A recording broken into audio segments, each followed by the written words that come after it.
আসসালামু আলাইকুম। আমাদের দেশের কিছু দালাল মিডিয়া এবং কিছু ঘাপটি মেরে বসে থাকা স্বৈরাচারের দোসর এবং ভারতের দালাল, তারা রিসেন্টলি কিছু কর্মকাণ্ড আমাদের এখানে শুরু করছে এবং তারা সাহস পেয়ে গেছে বিভিন্ন টক শোতে এবং বিভিন্ন জায়গায় তারা আমাদের এই জুলাই আন্দোলনের যে তরুণরা ছিল তাদেরকে এবং জুলাই আন্দোলনকে, তারপর এই যে ওসমান হাদির মতো যারা ভারতীয় আধিপত্যবাদের বিরুদ্ধে লড়াই করছিল, দেশে ইনসাফ ভিত্তিক প্রশাসন রাষ্ট্র পরিচালনার জন্য কথা বলছিল, তাদের বিরুদ্ধে বিভিন্ন কটাক্ষ করছে।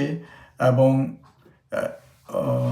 ইভেন কি আমি একটা বলি, এক রাজনীতিক দলের নেতার মেয়ের জামাই অস্ট্রেলিয়াতে থাকে, প্রফেসর সাহেব, যদিও মাঝে মাঝে উনি অনেক বিশ্রী ভাষায় গালিগালা করেন।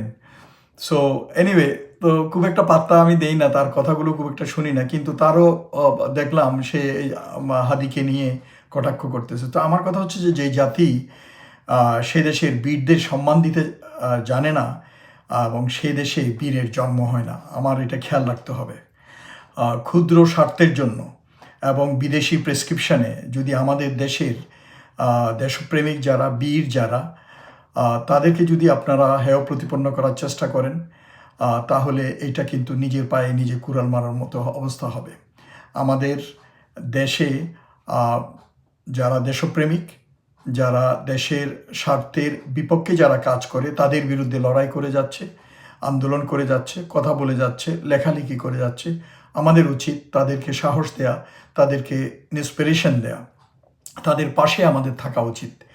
কারণ বর্তমান সময়ে আপনারা খেয়াল করে দেখবেন, অনেক মিডিয়া যারা স্বৈরাচারের সময় অনেক আমলা স্বৈরাচারের দোসর হিসাবে কাজ করেছে, এবং ব্যবসায়ীরা তারা আবার খোলস পাল্টায়ে তোষামত করে বিভিন্ন রাজনৈতিক দলের সাথে মিশে যাওয়ার চেষ্টা করতেছে।